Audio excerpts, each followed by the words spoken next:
Bem-vindo a esse episódio do nosso podcast Gravidez e Mais. Hoje nós iremos falar com a Larissa, que eu vou já apresentar para vocês. Hoje o nosso tema será ressignificando o parto. Olha que tema poderoso. Esse é um espaço dedicado à saúde física, mental da mulher durante toda a gestação, parto, pós-parto. Esse é um espaço voltado à mulher em todas as fases da sua vida. Então, nós estamos aqui para falar de empoderamento feminino, para falar sobre empreendedorismo feminino, sobre assuntos que englobam esse universo que é a vida da mulher. E para falar desse tema hoje, ressignificando o parto, eu trouxe a Larissa Blusaglo, que tem 28 anos. Ela é contadora de formação, esposa do Felipe, mãe do Miguelzinho de apenas 6 meses. E a Larissa é também a paciente minha do consultório. E nós tivemos uma história que começou mesmo antes de gestar, não foi, Larissa? Sim. Larissa, seja muito bem-vinda a esse espaço. Esse espaço Obrigada. É seu e a gente está aqui para ouvir a tua história. Ai, que legal. Para mim é um prazer, um privilégio estar aqui com a senhora, que tem todo o meu carinho, toda a minha admiração. Muito obrigada pelo convite. Larissa, conta aí, quem é a Larissa? Larissa tem 28 anos, me conta um pouquinho da sua história, Larissa. Então, eu tenho 28 anos, eu moro em Manaus aqui a maior parte da minha vida, mas na verdade eu sou do Maranhão, de São Luís. Sou casada com o Felipe. Fizemos 1 ano de casamento agora, dia 16. Sou mãe do Miguel, de 6 meses. E sou contadora, trabalho como bancária, né, atualmente. E, assim, a minha história com o Felipe começou ano passado. A gente se conheceu e, muito rapidamente, o Miguel foi concebido. 4 meses de namoro, o Miguel foi concebido. E eu me vi, assim, assustada, né? Eu sempre quis ser mãe, na verdade. Sempre quis. Eu sempre encarei a maternidade como uma coisa natural da minha vida. Mas, naquele momento, assim, não esperava. Mas, depois que eu vi o resultado do teste, assim, segundos depois do resultado lá, grávida, eu... Obrigada, Senhor. Muito obrigada. Você é a melhor mãe do mundo. Você é a melhor mãe do mundo para esse bebê. E aí a gente, como era uma coisa recente, né, o nosso relacionamento e tal, mas a gente procurou fazer o certo dali em diante. E aí eu falei, vou ser a melhor mãe, vou estudar, vou fazer o melhor pré-natal. E comecei minha saga atrás de um obstetra ou uma obstetra, né?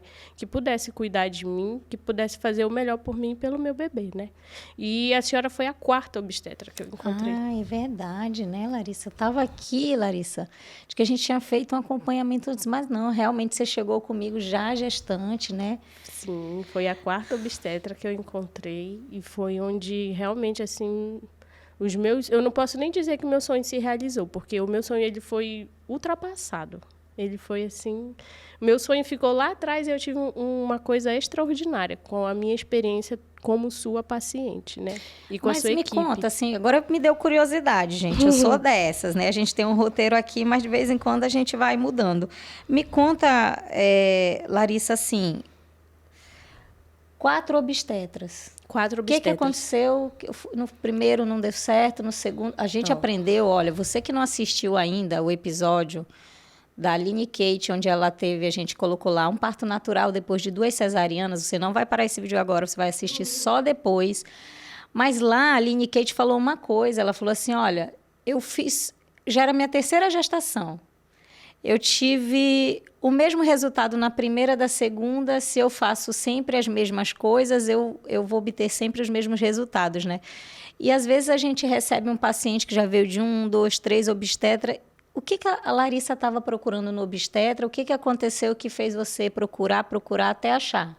Então, como eu havia dito para a senhora, por mais que de novo, o Miguel foi concebido num namoro, né? O meu objetivo era que ele tivesse sido concebido no casamento, não aconteceu, tudo bem. Mas eu recalibrei a minha rota. Eu falei, eu vou fazer certo, eu quero fazer certo. O que é certo para mim?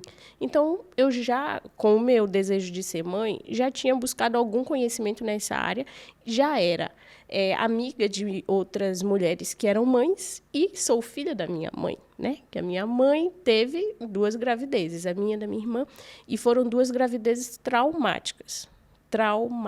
Então, eu falei, eu não quero isso para minha vida.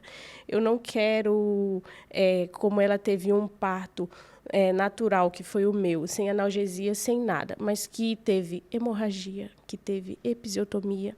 Essa episiotomia levou ela ao rompimento dos pontos. Eu estava em casa com Alta, um bebê recém-nascido, fui amamentada por outra mulher, porque a minha mãe estava internada no hospital por uma episiotomia mal feita.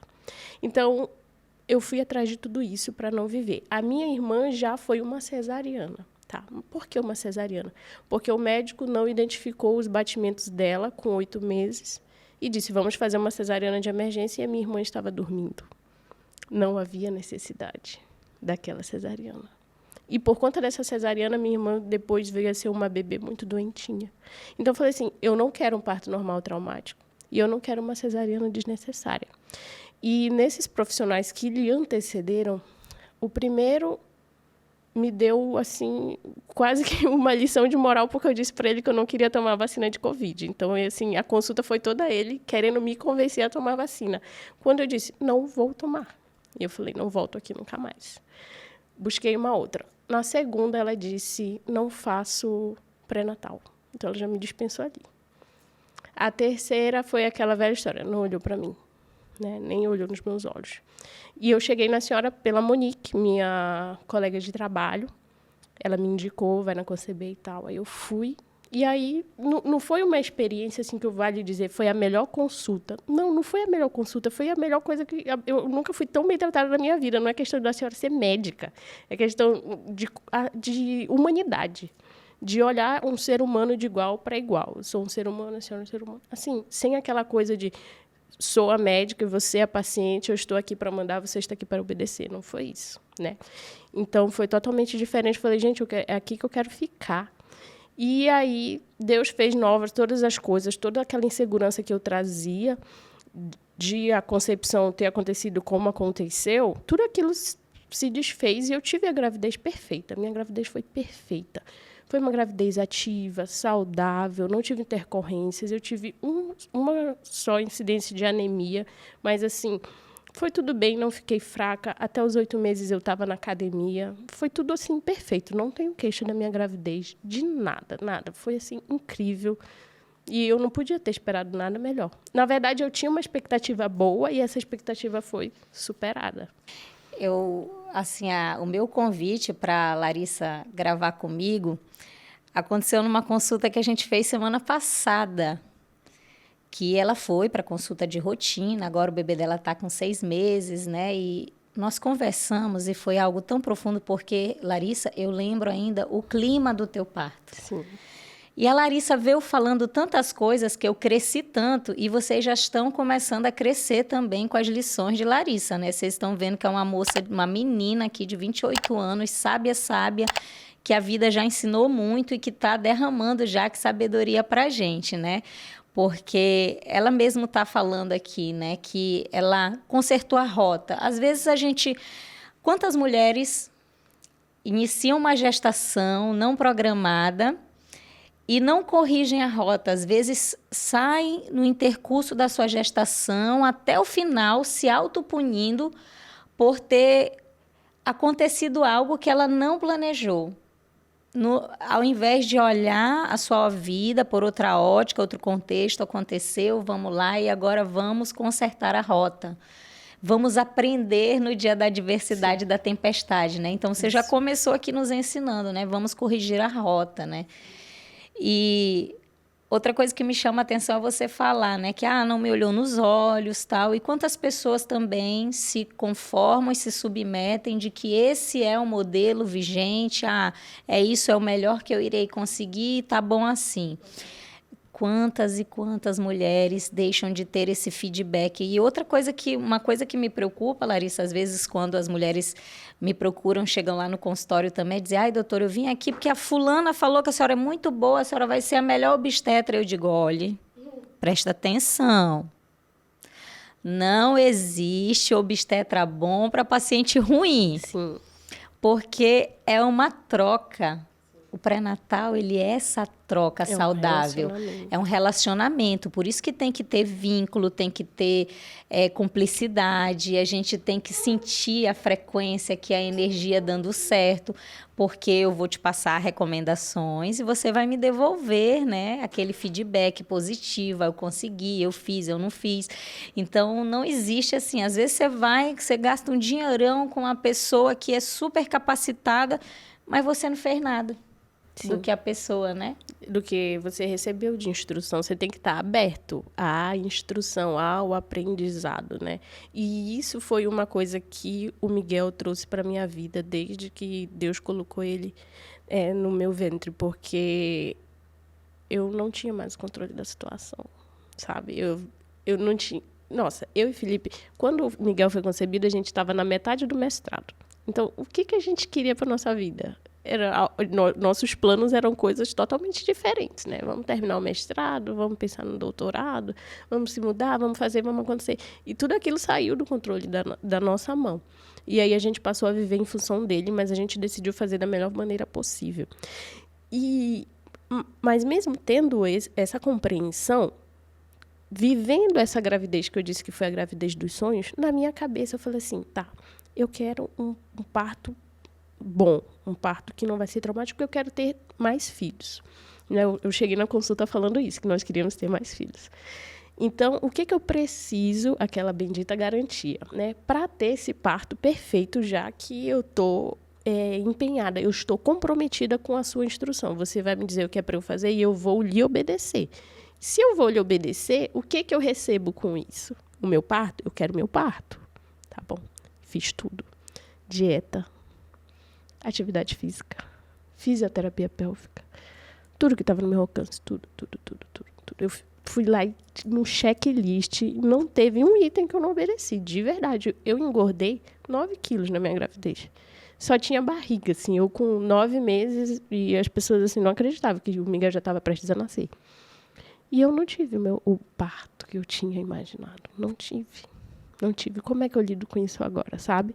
Foi um trabalhão, porque eu já vinha com essa compreensão, tudo bem, o meu plano não foi como eu tinha concebido no princípio, o meu plano, e eu já tinha corrigido a minha rota, mas corrigindo essa rota eu esperava um resultado, e esse resultado não veio, então eu tive que corrigir a minha rota de novo. Então eu tive que buscar um novo ânimo, uma nova força, uma coragem para lidar, que o meu parto não foi do jeito como eu queria. Não foi. E para você bem. Que está aqui, né, vamos voltar um pouquinho, vamos dar um review aqui na historinha da Larissa. O que ela está dizendo é que ela queria, né? Assim, eu vou fazer tudo que está ao meu alcance para eu ter esse parto perfeito dos sonhos, e foi lá, estudou, fez todos os exercícios, se preparou fisicamente, fez até uma preparação de conteúdo, né? Estudou sobre parto, fez uma preparação emocional, né? Reviu as instruções que nós dávamos ali, olha, pensa no parto, medita sobre o parto, cria uma playlist, tudo, Larissa fez tudo, né? Tudo. E aí, um belo dia, vamos contar a história do parto da Melissa. Um belo dia, às 4h. Então, às 4h, acordei Felipe dizendo que eu estava com dor. Não tinha sentido até então aquela dor. E aí, acordei ele e falei, não, mas isso é pródromos. Porque eu estudei, eu sei o que é pródromos. Ou seja, se você está nos ouvindo, não sabe o que é um pródromos, é um sinal de que você tem que estudar um pouco mais sobre parto. Isso, aí como eu estudei, isso é pródromos. Então, vamos esperar. E ele foi trabalhar tranquilo. Falei, inclusive, nesse dia, era a qualificação da dissertação de mestrado dele. Então, eu falei assim, amor, não se preocupa, você vai trabalhar, à tarde a qualificação, vai ficar tudo bem. Miguel não vai eu tô com dor, mas ele ainda não vai nascer, então fica tranquilo. Tá bom. Fui trabalhar e eu continuei ao longo do dia sentindo dor, mas eram pródromos, porque eram dores muito espaçadas e era suportável. Tudo bem. Então, ele chegou do trabalho, veio à tarde, qualificação. E durante a qualificação, durante a tarde, piorou muito. Era online a qualificação, então eu me afastei dele porque eu já estava me contorcendo de dor, muita dor. Mas, novamente, intervalos, né? E aí eu falei, não, tá, isso é o começo, aguenta. Já tinha me alertado para isso. Aí, tá bom. Terminou a qualificação, eu falei, pelo amor de Deus, me leva para casa, eu tô com muita dor. Fomos para casa. Tentamos, ele fez massagem, a gente falou, vamos dormir, beleza, deitamos. Não conseguimos dormir, porque aí o distanciamento entre uma contração e outra começou a ficar menor. Avisei a fisioterapeuta, ela falou, olha, isso é uma mistura de fica alerta com vida que segue. Então, liga o aplicativo e começa a monitorar as contrações, tá bom. E aí foi ficando de 5 em 5 minutos, de 2 em 2 minutos, e aí ele falou, vou ligar para a doutora. Eu falei, amor, mas eu tenho certeza que eu não estou com as contrações com a dilatação suficiente. Ele falou, não, mas não tem mais o que fazer. A gente já tomou banho, já foi para a bola de não sei o quê, já fez a massagem e tal. Ligou para a senhora e aí você mandou a enfermeira. A enfermeira chegou e eu estava com 7 centímetros. Eu falei, gente, eu não acredito, eu estou com 7 centímetros, meu filho vai nascer. Porque a Kátia, a fisioterapeuta, falou, olha, com 7 centímetros você vai para maternidade. Aí eu falei, tá bom.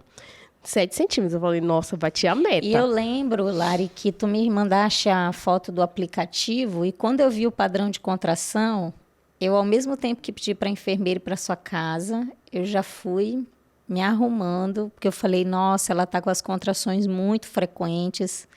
Esse trabalho de parto vai ser rápido. Foi aquele dia que eu olhei para o marido e falei, nossa, meu Deus, vai ser muito rápido esse parto. Vamos correndo para a maternidade. Sim, vai dar tempo para ir lá e voltar e jantar, tranquilo, né? Vai ser rápido.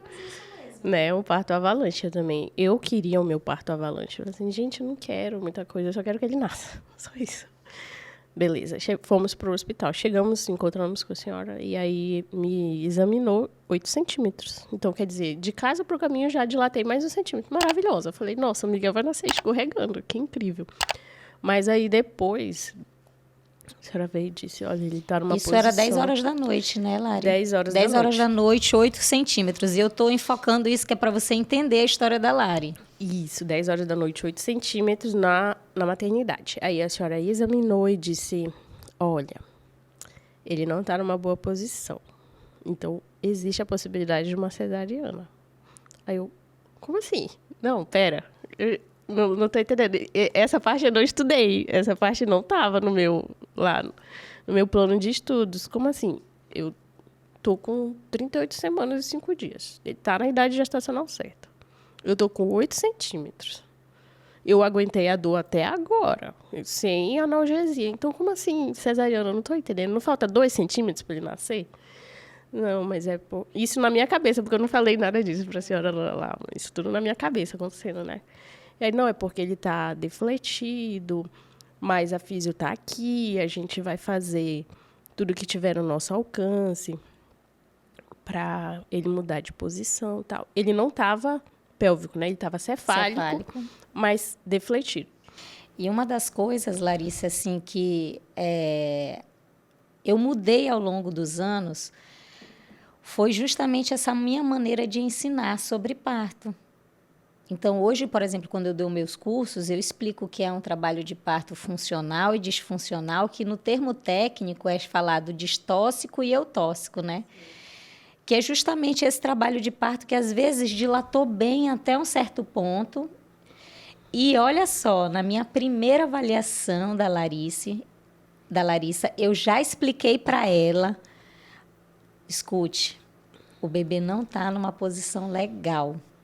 Por quê? Porque 75% ou mais dos bebês que estão na posição que o Miguel estava, às vezes não nasce de parto normal. né? Que ela falou, né? Ela sabe tanto que ela falou aqui, né? Ele estava defletido. O que que é isso? No lugar do pescocinho tá aqui, ó, né? Com o queixinho encostando no peito, ele estava aqui, com a cabecinha jogada para trás, com o dorso posterior. Ou seja, ele estava numa posição que o corpo dela até estava funcionando, estava dilatou bem até os 8 centímetros, mas ele estava alto, ele não desceu na pelve tão bem, né? Não. E ali nós iniciamos. Tudo bem, eu não vou indicar cesariana, você foi super bem até aqui, vamos seguir no trabalho de parto. O bebê está bem, a ausculta do bebê está bem, o batimento cardíaco dele está ótimo, você está bem, é o parto que você quer, é o normal, então vamos seguindo em frente. Foi. Então, esses são os nossos parâmetros. Sim. E aí, às 22 horas, você estava com 8 centímetros e nós começamos a fazer atividades, né, Lara? Sim, fomos... Aí a Kátia entrou em ação, a minha físio querida do coração, e fizemos exercícios. A doutora Suzana entrou com a analgesia, porque se não tivesse analgesia, eu não ia conseguir fazer os exercícios, porque essa posição dele, defletido, estava me causando uma dor muito diferente, assim, porque estava doendo a minha perna, assim, demais. Eu mal conseguia ficar em pé, estava doendo muito. E eu estava fazendo um super esforço ali para manter funcional. Entrou com analgesia, fomos fazer os exercícios. E aí, com a analgesia, o clima ficou mais descontraído, porque estava um clima, assim, tenso, um pouquinho, depois dessa palavra, cesariana, aí ficou meio tenso.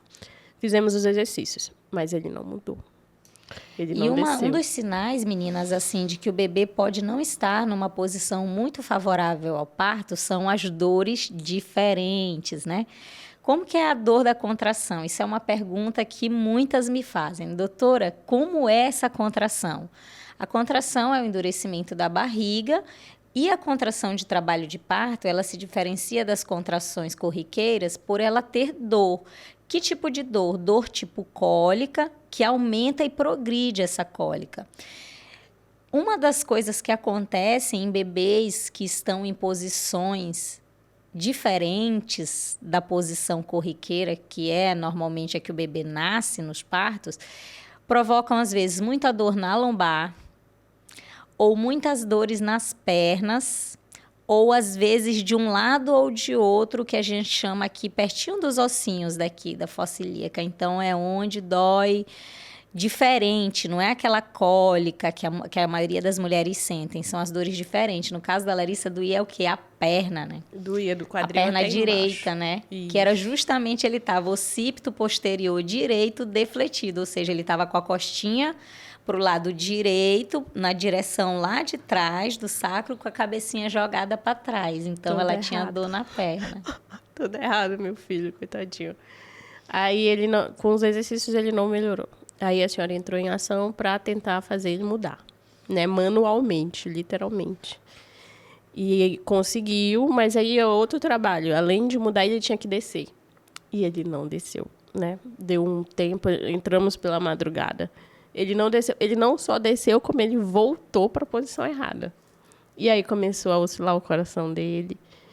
E eu, meu Deus, só se for por um milagre mesmo, porque eu não aguentava mais. Aí passou o efeito da analgesia. E eu implorando, mais analgesia, mais analgesia. Eu não aguentei, porque quando passou o efeito da analgesia, veio uma dor mais forte, assim, uma dor excrucitante. E aí eu já não estava mais afim, assim, eu já estava triste, estava cansada, muito, muito triste. E eu só queria que aquilo acabasse. Só queria que acabasse, só isso. Eu queria ir embora, eu queria que... eu não gosto muito de... Graças a Deus, eu nunca fiquei muito doente para ficar internada, sabe? Então, eu não gosto muito de hospital, né? Nessa condição. Então, eu falei assim, eu quero ir embora, já chega, não dá mais. Mas isso na minha cabeça. Mas quando a senhora vinha, eu falava, não dá para fazer mais alguma coisa. Você viu que ela estava vivendo uma guerra interna, né? A mente falava uma coisa, o coração tinha se planejado para outra. Exatamente. Então, porque no meu coração eu queria ir embora, eu queria desistir, mas eu pensava, eu preciso fazer o que é melhor para o meu filho. Eu não posso ser fraca. Eu achava que eu estava sendo uma fraca ali. Se eu pedisse pela cesariana, eu estaria sendo fraca. Então, quando a senhora veio e disse, não, Lara, a gente vai fazer cesariana, o coração dele está oscilando, né? Vamos lá. E isso é uma indicação médica. Você pode dizer que isso é uma indicação médica. Você falou isso para mim. Porque é o que é o que tem para fazer agora. A gente fez tudo que podia. Você sabe que você fez tudo que você podia. A gente aqui, todo mundo tá vendo que você tá se esforçando. Aí eu olhei pro Felipe, aí bora, amor. E aí a gente foi.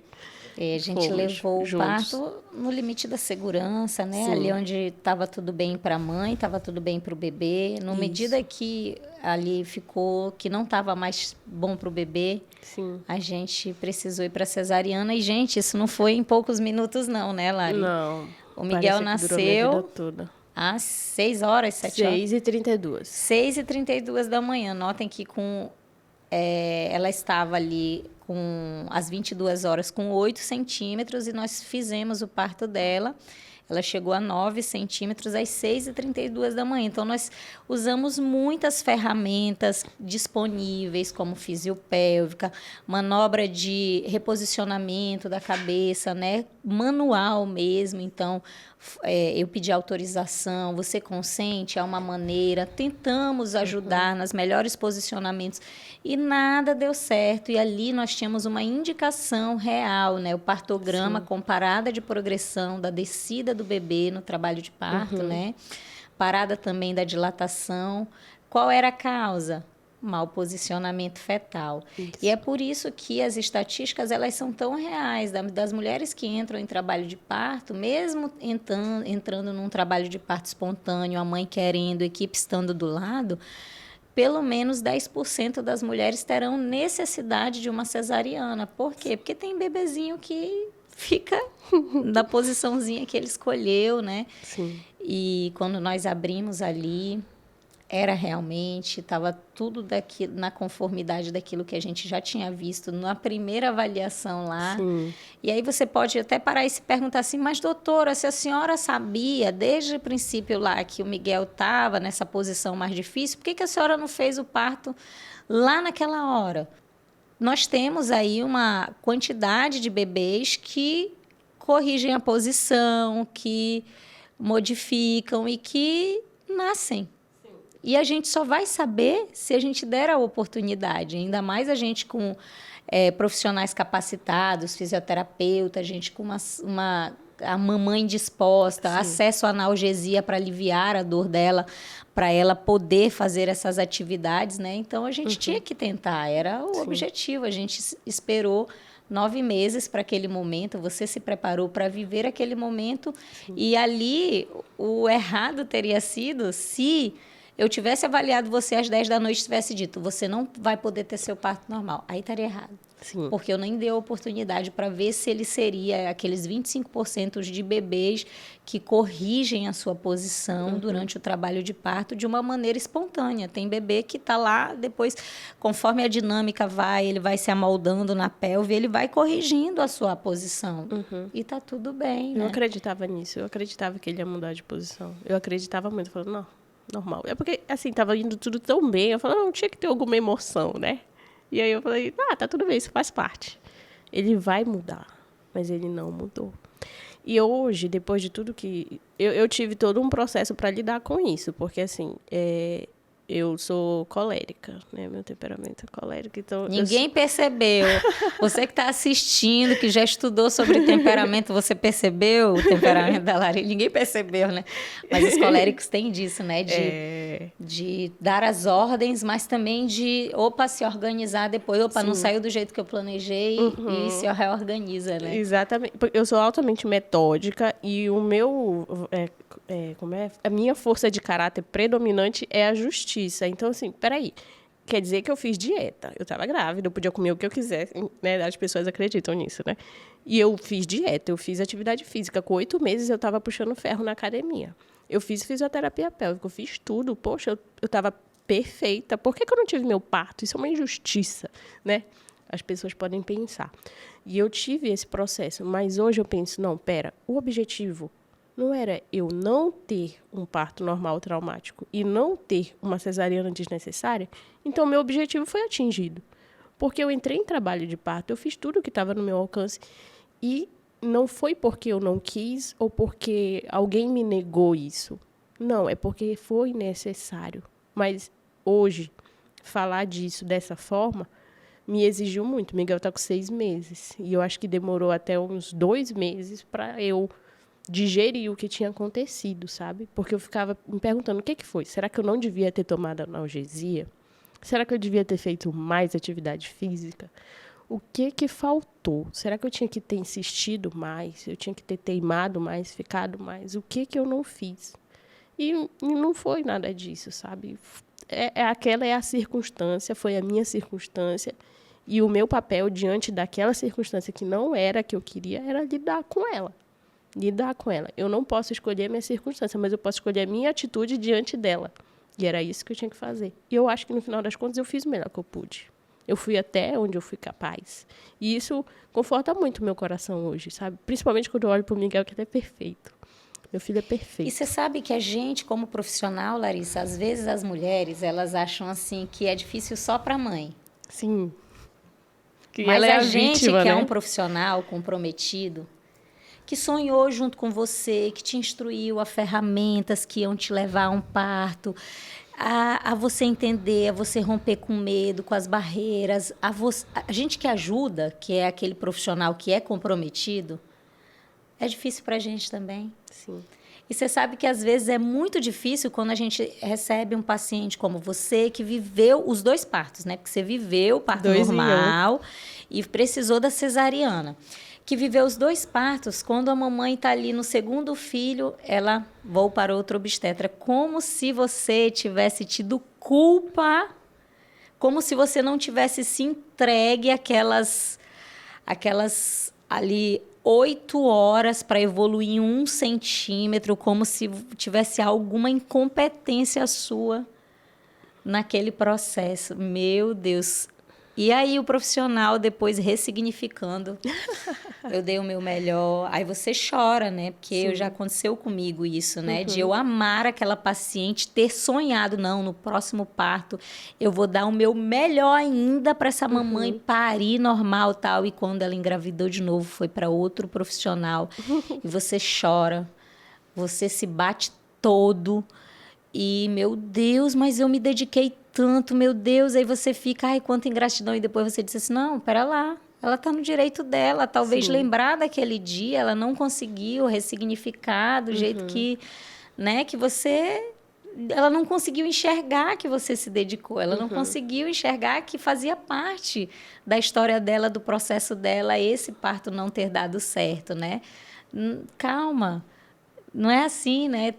O profissional também tem esse lado, né?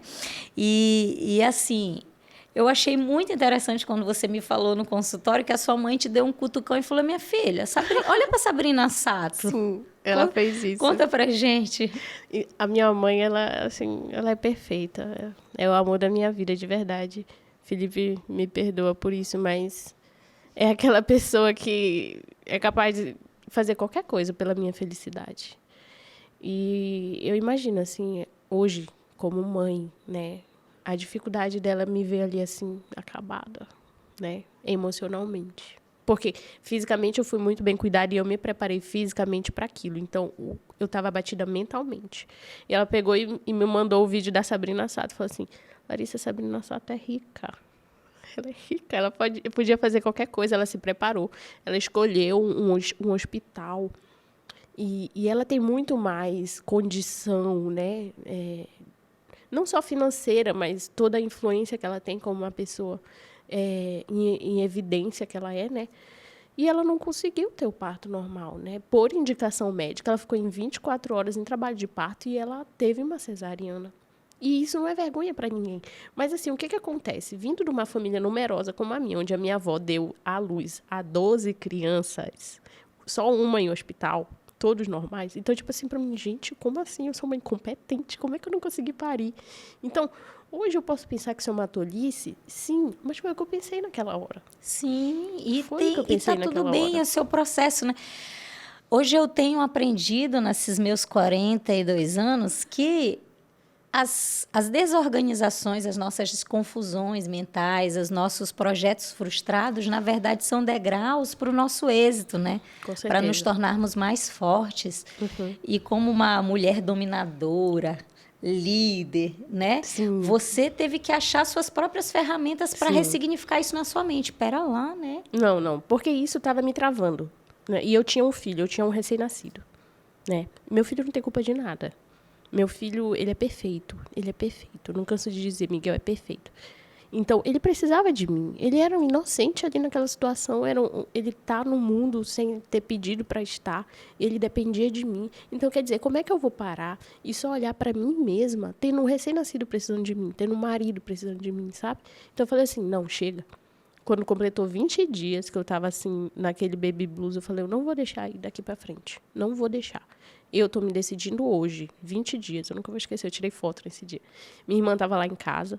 Eu falei, mana, fica aqui com ele que eu vou me maquiar e a gente vai tirar umas fotos. E assim, pode parecer uma coisa simples, mas aquele foi meu divisor de águas, né? Eu peguei o Miguel, eu quase não tinha fotos com ele, tirando as fotos do parto que o fotógrafo tirou, eu quase não tinha fotos com ele, porque eu não queria nem me olhar no espelho. Então, eu peguei, me maquiei, peguei Miguel no colo, eu falei, quero foto com meu filho.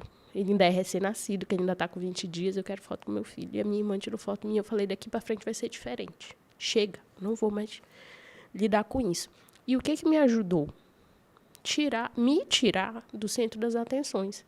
Porque se eu me coloco no centro das atenções como vítima, como injustiçada, isso me trava de cumprir com a minha vocação, de ser fiel aos votos que eu assumi com meu marido no altar. Porque assim, o Miguel foi concebido no namoro, mas depois a gente casou. E antes dele nascer, a gente estava casado e eu fiz votos.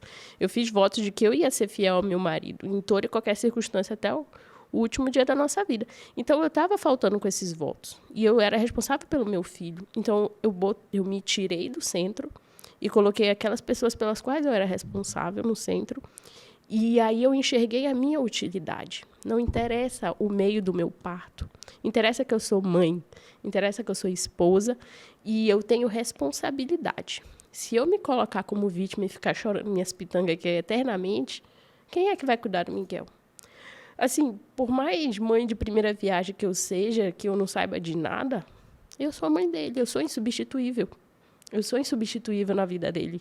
Eu sou insubstituível na vida do Felipe, então eu não vou me colocar nessa situação, entendeu? Hilária, eu quero, assim, te agradecer muito por você estar se permitindo falar aqui, porque o blues puerperal acontece com metade das mulheres, pelo menos. E não se fala sobre isso. E ninguém fala, todo mundo cala. Então, quando a mulher está naquele turbilhão de sentimentos, às vezes ela se acha uma louca por estar chorando. Meu Deus, mas até quem teve um parto perfeito passa por isso. Sim. E às vezes ela está ali se achando uma louca. Meu Deus, o que está acontecendo? Ela vai, olha as fotos das blogueiras, das outras mamães na rede social, só tem alegria e tal. E ela, cara, eu tô muito mal, tá? Tem alguma coisa de muito errada comigo. Sim. Mas o blues acontece com mais de 50% das mulheres. E aí, assim, existem fatores de risco para o blues puerperal e para depressão pós-parto? Existe. Uma delas você teve. Sim. Né? A gente teve ali uma gestação não planejada. Sim. É uma das coisas.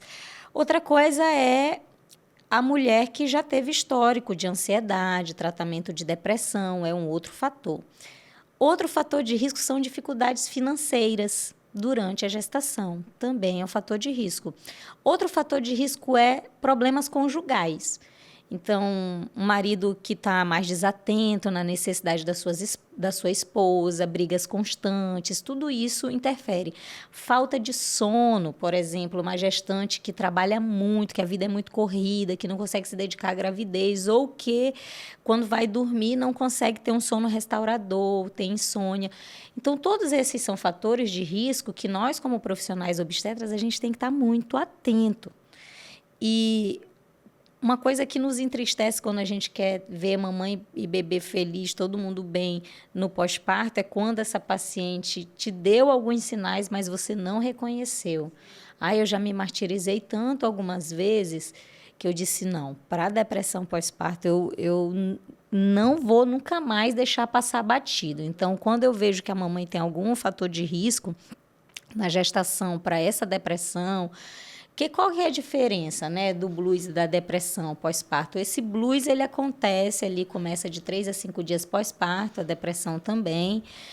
Mas o blues, ele tem que passar em algumas semanas, ele é um pouco mais brando, então essa mamãe, ela tem momentos que do nada ela chora, mas ela não perde a vontade de cuidar do seu filho, ela não perde a vontade de se dedicar à sua maternidade. Já a depressão pós-parto, ela é um quadro mais agressivo, onde a mulher perde a vontade, ela quer distância do bebê, muitas vezes. Ela tem pensamentos, às vezes, suicida ou de automutilação, ela tem ali uma condenação maior a si mesma. Então, tem umas diferenças, né? E Sim. ela dura mais. Então, geralmente, quando a gente se você está me assistindo e vê uma mamãe que está mais triste, chorando mais, que está mais recolhida, né? Às vezes ela quer ficar no isolamento, é um sinal de alerta, preste atenção, porque muitas mulheres tentam se esconder. Nessa era, né, de que se mostram, às vezes você está olhando a mamãe pela rede social, ela está lá com o bebê, tal, bonita, arrumada, mas em casa ela está ali isolada e o marido fica, nossa, como assim, né? O que tá... Quem é ela agora, Quem né? é você e o que fez com a minha esposa? Né? Então, tem isso. Então, tem que chamar atenção para o profissional, porque nessa fase a mamãe está tão dedicada no bebê que o profissional está mais distante mesmo. Então, tem que haver essa ponte do acompanhante, do esposo, da mãe, da paciente. Tem que ter essa ponte com o seu obstetra para poder, muitas vezes, medicar, tratar, recomendar terapia. Sim. Né? Para poder resgatar. Você usou algum desses recursos, Larissa? Sim, a ponte, na verdade, foi a pediatra, a doutora Ingra, uma santa de Deus na minha vida. Porque eu não me sentia tão à vontade de falar com meu marido, por exemplo, né? Demorou um pouquinho para eu me abrir com ele. Mas aí eu peguei o contato da Ingra, já conhecia a Ingra, né? A gente frequenta a mesma igreja. E aí eu peguei e mandei a mensagem para ela, falando o que estava acontecendo, e ela falou que podia ser blues, podia ser baby blues, e me direcionou para a psicóloga, né? Da Concebê também. E aí foi quando tudo melhorou. E aí, quando ela me direcionou para a psicóloga, foi que eu falei com o Felipe, né? Do que estava acontecendo. E aí a psicóloga veio e me ajudou bastante. Mas o que me ajudou mais ainda foi o apoio dele e eu já ter contato com outras mães de bebês numerosos, assim, uma mãe que tem vários filhos. Então, a madrinha do Miguel, ela tá gestante do 6º bebê dela. Gente, outro fator de risco é a multiparidade também. Sim. Vários bebês também é um fator de risco. Pode falar aí. Isso. Então, a madrinha dele tem 6 bebês. Então, ela é só um exemplo de mãe com a qual eu tenho convivência que tem mais de um bebê. Então, já passou por isso várias vezes. Então, às vezes, acontece da mãe ter vários bebês e em todas as gestações ter baby blues, né? Eu já vi isso acontecer. Não que vai acontecer com todo mundo, mas eu já vi isso, né? E aí, então, trocar ideia com outras mães foi uma coisa que me ajudou muito. Porque, assim, uma mãe que tem outros 2 ou 3 filhos, ela meio que não tem tempo para isso, né? Ela vai sofrer com isso? Vai. Mas ela vai se blindar mais e ela vai ter que desenvolver outras ferramentas, se ela for, assim, muito forte, porque precisa ter muita força. Então, conversar com outras mães me ajudou bastante, assim, a fazer isso que eu disse anteriormente, de me tirar do centro e pensar que o meu bebê precisa mais de mim do que eu ficar ali convalescendo naquele processo de autopiedade que não vai me levar para frente. Então, eu tenho horror a ficar estagnada, a ficar estacionada. Eu queria ir para frente. Poxa, meu filho é tão lindo, ele é tão perfeito. Eu olhava assim para o quarto dele, eu escolhi cada coisa daqui, eu comprei cada roupinha com tanto carinho, e eu imaginava ele vestido. Por que eu não vou curtir isso, sabe? E aí, outra coisa que me atrapalhava muito era o fato de que ele não dormia. Ai, meu Deus, esse menino não dorme, o que eu vou fazer? Aí eu falei, vou estudar. Estudei, sono de bebês. Aí eu vou ensinar Miguel a dormir. Quando Miguel começou a dormir, ele estava com 3 meses. Nossa, mudou tudo. Mudou tudo que eu voltei a dormir. Então, só isso. Então, na verdade, às vezes a gente acha que está nesse processo de loucura, mas é uma questão fisiológica. É uma questão de hormônios. Eu fui ler, né? Aí os hormônios depois do parto mudam. Isso muda o humor da gente. A privação de sono muda. A privação de sono ela é pior do que o álcool, o efeito do álcool no sistema da pessoa. Descobri, não, aprendi. Então eu falei assim, então eu não estou ficando louca. Eu só preciso dormir e suplementar a minha alimentação. Eu preciso ir lá fora. Eu preciso pegar um sol, aumentar minha vitamina D. Quando eu fui fazendo essas coisas práticas, eu falei assim, gente, isso não é loucura. Isso é meu corpo, isso são meus hormônios, isso são as vozes da minha cabeça. Aí eu combinei com o Felipe, amor, todo dia à tarde, agora a gente vai pegar um solzinho.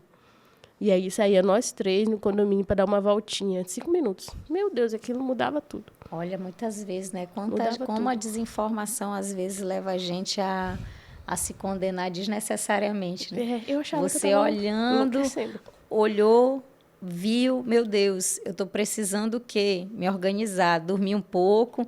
E às vezes a gente fala para as mamães, você que está me assistindo, querendo ou não, a antecipação de eventos nos ajuda. Por exemplo, você sabe que você vai ter a privação de sono noturna, muitas vezes, né? E uma mamãe no pós-parto, por mais que a gente diga para ela assim, olha, enquanto o bebê estiver dormindo, dorme também. Ela não se organizou mentalmente para fazer isso, a grande maioria. Então, durante o dia, essa mamãe tem dificuldade de dormir, até porque o relógio biológico dela não era de dormir durante o dia, era de dormir à noite. Mas tem também aquelas mamães que querem estar no controle de tudo, não querem ajuda de ninguém. E, gente, às vezes você precisa. Você que ainda está gestante, já se programe para você fazer a sua autoanálise no pós, né? Poxa, será que eu estou bem? Será que eu não preciso de mais ajuda? E aquela mamãe, quando não tem ajuda, se organize para quando o bebê estiver dormindo, você dormir também, né? Ah, mas tem a casa, doutora. A casa, deixa um pouquinho de lado. Você é uma mamãe no pós-parto e cuide de você e do seu bebê. Depois, né? E chame o seu companheiro para essa proatividade. Olha, um erro que nós mulheres temos é de querer que o nosso parceiro adivinhe as nossas necessidades. Gente, cabeça de homem, cabeça de mulher. Se tem um grande erro que uma mulher pode cometer é querer colocar a cabeça de mulher no homem. Culturalmente, os homens, eles são criados para diferente, né? Tem a parte hormonal, a sensibilidade do homem é totalmente diferente da sensibilidade da mulher. Então, querido, se você quer uma cabeça de mulher, você vai ter que acabar casando com uma outra mulher, porque cabeça de homem é diferente. Então, ajude. Né? Tem mulher que quer insistir na mudança da cabeça do marido. Não, só diga para ele, meu amor, você me ajuda de tal a tal horário para eu descansar? Ou quando assim que você chegar do trabalho, você lava a louça? Porque isso acontece. Olha, o meu marido, ele é uma bênção de Jesus, ele é um homem perfeito. No entanto, no pós-parto, às vezes, quando eu estava com as crianças pequenas, ele disse, ué, mas você ficou em casa o dia inteiro. Mas, coitado, né? Ele não sabia ali da demanda. Ele ia trabalhar, ele não sabia também da demanda. Eu dizia, como assim? Eu só fiquei com a querida, eu fiquei com esta criança o dia inteiro. Isso mata a gente, né? Sim. A gente não se sente útil, não se sente bonita. A gente parece que nunca acaba, nem fica pouco as atividades com o bebê, porque um bebê demanda da nossa energia, é muita coisa. Mas ele sabe disso? Não, ele não ficou adivinha. O dia todo na rua. Ele acha que você só ficou com o bebê no colo, mas você só tinha que amamentar. O que só amamentar também, e não né? É só amamentar, porque né? Amamentar é super amamentar. Tipo, 1 hora de peito, depois mais 1 hora para rotar. É muita coisa. Amamentar. Quando ele arrota, ele quer mamar de novo. Exatamente. E o meu filho, ele mamava 40 minutos, de 40 minutos a 50 minutos. E ele dormia 20 minutos. Então, tipo assim, não dava tempo pra nada, praticamente. E aí a gente foi descobrir, na verdade, na maternidade, a Ingra diagnosticou ele com a língua presa. Então, eu tinha um bebê com a língua presa, que ele não conseguia mamar direito. Isso foi outra coisa. A amamentação. Foi muito difícil, muito difícil. Aí, cortamos a linguinha, ele começou a mamar direito. Mas eu não dava conta, não. Aí a gente começou a complementar. E aí já foi outra coisa. Ah, meu Deus, eu vou complementar a amamentação do meu filho. Eu sou menos mãe porque eu não amamento, não sei o quê. Mas eu falei, não vou entrar nessa também. Aí essa daí eu já não entrei. Eu quase entrei, mas eu falei, não, já chega. Muita coisa pra minha cabeça. É muita coisa pra minha cabeça. Eu vou complementar. Eu vou e pronto, acabou-se. E eu tive ajuda. Eu fui privilegiada que tinha minha mãe, tinha minha sogra e tinha meu esposo, que é um santo também. Eu já entrei no casamento sabendo, homens não adivinham das coisas. Então, eu sou muito literal e objetiva. Eu falo para ele o que eu quero. E ele é maravilhoso. Mas ter a minha sogra e a minha mãe em casa já foi um pouco mais difícil, assim, porque eu queria fazer as coisas. Na hora que meu filho estava dormindo, quem disse que eu ia dormir? Eu queria ir ali ajudar e tal. Mano, tu tá parida, tu tá operada, não faz nada. Elas queriam que eu deitasse e dormisse. E eu não conseguia. Não conseguia. Mas foi ótimo, assim, ter a ajuda delas.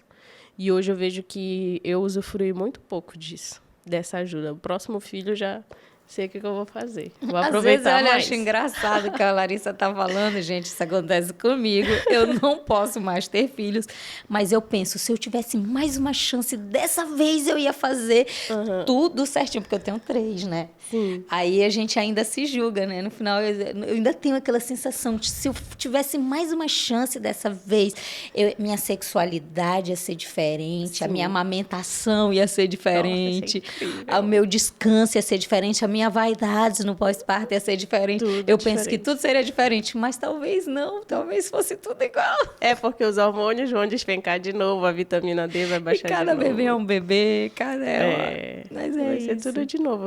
Aí a gente tem que fazer o quê? Sabendo que esse processo, né, numa nova gravidez vai se repetir, esse processo fisiológico, aí você tem que se preparar. Fazer aquela coisa de se antecipar isso, aos fatos. Treinar o cérebro, né? Sim. E Lari, se você tiver no segundo filho, você vai tentar um parto normal de novo? Vou, assim... Você vai mudar de obstetra? Não pretendo. Ai, gente, aquela pressão não é brincadeira. Brincadeira. Olha só, a obstetra que fez de tudo, mulher, para te parir, porque não deu mesmo. Fez mesmo. Mas você vai tentar. A experiência agora, você consegue lembrar dela com leveza? Consigo sim. Hoje eu sei que foi o maior aprendizado da minha vida, assim. Uma coisa que eu preciso dizer é que eu sou muito, muito, muito privilegiada, porque Deus, ele é muito presente na minha vida. Ele é presente na vida de todo mundo, mas eu sempre tive essa sensibilidade para reconhecer Deus na minha vida. Desde criança, assim, minha mãe e meu pai fizeram esse trabalho comigo, de me colocar diante da presença de Deus o tempo todo e de eu ir lá e procurar também. Então, em todos os momentos, Deus esteve presente lá. E nesse que foi o mais difícil da minha vida, porque a gente pode pensar, nossa, mas é o nascimento de uma criança e é uma bênção, é um milagre. É um milagre, é uma bênção, mas não é por causa que é um milagre que vai ser fácil. Não, foi o momento mais difícil da minha vida. Eu sou infinitamente grata pela vida do meu filho, eu faria tudo de novo, e se fosse preciso de uma maneira mais difícil, eu faria, porque a vida dele é o maior milagre que eu já recebi. Mas esse momento difícil só serviu para eu estar mais próxima ainda de Deus e entender. Não faz as coisas pela tua cabeça, porque tu só vai se frustrar. Eu quero a tua confiança. Eu quero a tua confiança em mim, porque o que eu tenho para ti é melhor do que o que tu raciocina na tua cabeça. Tu se acha muito inteligente, né? Muito esperta, porque tu estuda, porque tu vai atrás, porque tu tem força de vontade para executar, né? Mas e para confiar? Tu tem força para confiar? Para colocar o teu pé e eu botar o chão? Tu tem essa confiança?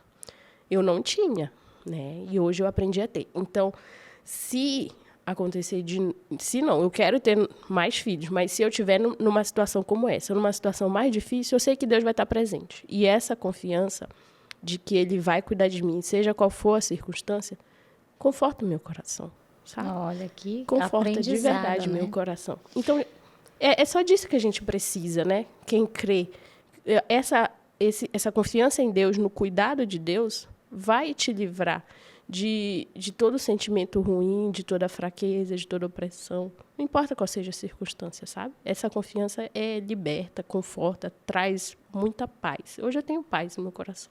E é isso, às vezes eu falo para as pacientes, olha, trabalho de parto é entrega. Você não sabe o desfecho, então é entrega, tem que se entregar, né? E assim, olha, se você ainda não é inscrita nesse canal, já se inscreve, curte, compartilha esse vídeo com as suas amigas grávidas e deixa aqui seu comentário, me conta como foi a sua história de parto. E Lari, para encerrar, qual a mensagem que você deixa para essas mamães, para essas mulheres que estão nos ouvindo e que às vezes tiveram uma experiência de parto que não foi a que elas esperavam? Deixa o seu recado para essas mamães. Então, assim, o meu recado é que você estude, que você se prepare de verdade, estude o máximo que você puder sobre parto, sobre amamentação, sobre a fisiologia do corpo, sobre a fisiologia do parto. Tudo isso ajuda muito, muito, muito mesmo. Mas que você também tenha uma mentalidade forte, um psicológico forte, que você procure se fortalecer mentalmente, porque todo o estudo, toda a entrega que eu fiz, todo o sacrifício que eu fiz, não foi inútil, mas não teve o desfecho que eu quis. Então, nesse momento, você vai precisar ser forte e também não se colocar no centro da situação. Eu acho que isso é muito importante, a gente colocar Deus no centro da situação e o que Ele quer para a gente. Então, aprenda a ser humilde, humildade é fundamental nessa hora, para obedecer, para você ouvir do seu médico, não vai dar. E você falar, tudo bem. E esse estude da Larissa, ele é muito importante, e quando eu entrego o meu curso para as minhas alunas, eu explico para elas as indicações verdadeiras de cesáreo, que é um trabalho de parto distóxico, como foi o seu. Sim. Porque eu sei que quando ela conhece a teoria, ela sabe se ela está tendo um parto roubado ou não. Uhum. E isso é importante, saber que foi feito tudo que poderia ser feito é importante para o processo de ressignificação quando o parto não é o parto esperado. Sim. Ele é importante. Poxa, eu estudei sobre isso, eu vi, estava lá, eu sou aqueles 10%. Eu tenho que aceitar que aconteceu porque foi feito todo o passo a passo e não deu certo. Então, tenho que aceitar. E é por isso que eu entrego isso para as minhas alunas. Eu sempre tento explicar também para as minhas pacientes no consultório. Claro que a gente não tem o tempo que a gente tem, né, quanto o que a gente entrega nos cursos, mas eu tento entregar no consultório sempre. Então, eu falo para elas o que é um parto instrumental a fórceps, vácuo extrator. Eu falo quando que o trabalho de parto não está indo bem. Então, a gente tem esse momento. Isso é muito importante, porque eu já penso no pós-parto. Se não Sim. der certo, como que essa mamãe vai ficar emocionalmente? E a maternidade, ela vai além do parto, ela vai além da amamentação, ela vai além do puerpério. Então, se você teve um parto difícil, um parto que não era o que você esperava, isso não resume a sua maternidade. Você não é uma mãe ruim por causa disso. Se você não conseguiu amamentar, se você precisou complementar, você não é uma mãe ruim por causa disso. A gente não pode ser definida por algumas circunstâncias, né? Pelas pequenas etapas. Assim, porque, por exemplo, o meu parto não foi como eu queria, eu não consegui amamentar exclusivo, mas agora o Miguel tá incrível na introdução alimentar. Ele come tudo, até reboco de parede o menino tá comendo, entendeu? Então, assim, eu tive meu sucesso. E eu sou uma boa mãe, eu sou a melhor mãe que ele poderia ter, porque eu sou a mãe dele. Legal, que bênção. Sim. Gente, eu só tenho a te agradecer. Larissa, muito obrigada por você ter deixado o Miguelzinho lá, apenas 6 meses, e estar aqui contribuindo para o crescimento das nossas ouvintes. E eu quero agradecer você pela sua audiência, obrigada a você que nos acompanha aqui no YouTube. Não deixe de nos curtir aí na rede social, de nos seguir, de compartilhar esse vídeo. Amo estar aqui com vocês, fiquem com Deus e até o próximo episódio.